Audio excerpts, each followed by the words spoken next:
কালিয়াগঞ্জের ঐতিহ্যবাহী মহেন্দ্রগঞ্জ নাট মন্দির ময়দানে রথযাত্রা উৎসব এবং মেলার প্রস্তুতি শুরু হয়েছে জোর কদমে। আগামী রবিবার 7 জুলাই থেকে রথযাত্রা উপলক্ষে নাট মন্দির ময়দানে শুরু হবে রথের মেলা। উত্তর দিনাজপুর জেলার অন্যতম বৃহৎ কালিয়াগঞ্জের এই রথের মেলা এবছর 16 জুলাই উল্টো রথযাত্রার দিন পর্যন্ত নাট মন্দির ময়দানে এই রথের মেলা চলবে।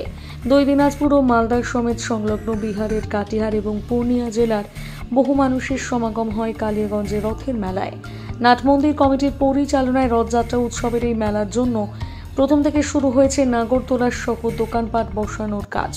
নাট মন্দির ময়দানেই রথের মেলায় রকমারি খাবারের দোকান, শিশুদের মনোরঞ্জনের খেলনার দোকান, গৃহস্থলীর সামগ্রী, মেয়েদের প্রসাধনী এবং হরেক রকমের মালের দোকানপাটের পাশাপাশি আসবাবপত্রের দোকান বসে। কাঠের বক্স খাট, ড্রেসিং টেবিল, আলনা থেকে রুটি বেলনা পর্যন্ত পাওয়া যায় রথের মেলায়। আমাদের রথ এ তো বহুদিনের রথ, প্রায় না হলেও নিয়ার অ্যাবাউট 60 বছর। এবার 61 বছরে পদার্পণ করলো এই রথ। এবং রথের প্রস্তুতি বরাবরই যেভাবে আমাদের না হয়, এখানে প্রচুর লোকের সমাগম। আমাদের রথ এখানে 8:30 থেকে পুজো শুরু হবে এবং রথ টানার সময়টাও বলে দিচ্ছি। রথ টানার সময়টা হচ্ছে 1:23-এর পরে। 1:23-এর থেকে আরম্ভ করে 2:29-এর মধ্যে রথ টানা শুরু হবে। এবং একে কেন্দ্র করে, এই রথকে কেন্দ্র করে আমাদের প্রশাসন লেভেল থেকে আরম্ভ করে, পৌরসভা থেকে আরম্ভ করে, বিডিও অফিস থেকে আরম্ভ করে,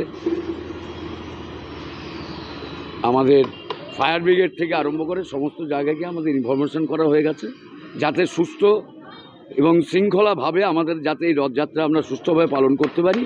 এটা ওটা কালিয়াগঞ্জের বাসীর কাছে আমাদের কালিয়াগঞ্জ নাটমন্দির তরফ থেকে অনুরোধ রাখছি।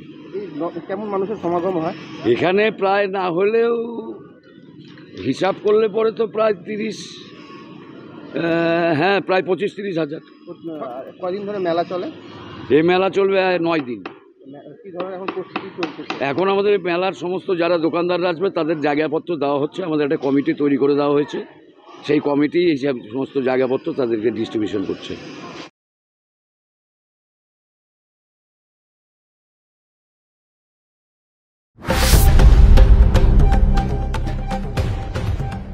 কালিয়াগঞ্জের ঐতিহ্যবাহী মহেন্দ্রগঞ্জ নাট মন্দির ময়দানে রথযাত্রা উৎসব এবং মেলার প্রস্তুতি শুরু হয়েছে জোর কদমে।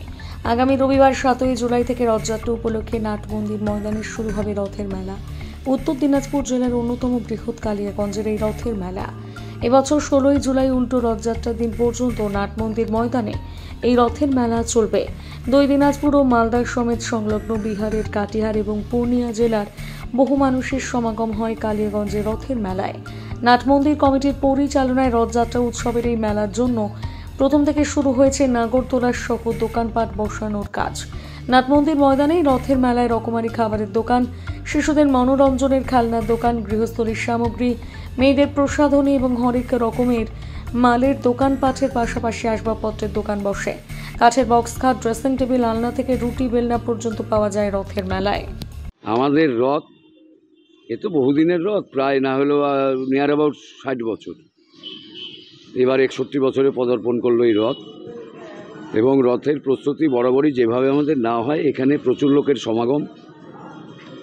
আমাদের রথ এখানে 8:30 থেকে পুজো শুরু হবে এবং রথ টানার সময়টাও বলে দিচ্ছি। রথ টানার সময়টা হচ্ছে 1:23-এর পরে। 1:23-এর থেকে আরম্ভ করে 2:29-এর মধ্যে রথ টানা শুরু হবে। এবং একে কেন্দ্র করে, এই রথকে কেন্দ্র করে আমাদের প্রশাসন লেভেল থেকে আরম্ভ করে, পৌরসভা থেকে আরম্ভ করে, বিডিও অফিস থেকে আরম্ভ করে, আমাদের ফায়ার ব্রিগেড থেকে আরম্ভ করে সমস্ত জায়গাকে আমাদের ইনফরমেশন করা হয়ে গেছে, যাতে সুস্থ এবং শৃঙ্খলাভাবে আমাদের যাতে এই রথযাত্রা আমরা সুস্থভাবে পালন করতে পারি। এটা ওটা কালিয়াগঞ্জের বাসীর কাছে আমাদের কালিয়াগঞ্জ নাটমন্দির তরফ থেকে অনুরোধ রাখছি। কেমন মানুষের সমাগম হয় এখানে? প্রায় না হলেও হিসাব করলে পরে তো প্রায় 30, প্রায় 25-30 হাজার। কদিন ধরে মেলা চলে? এই মেলা চলবে 9 দিন। কি ধরনের এখন প্রস্তুতি চলছে? এখন আমাদের মেলার সমস্ত যারা দোকানদাররা আসবে তাদের জায়গাপত্র দেওয়া হচ্ছে। আমাদের একটা কমিটি তৈরি করে দেওয়া হয়েছে, সেই কমিটি এই সমস্ত জায়গাপত্র তাদেরকে ডিস্ট্রিবিউশন করছে।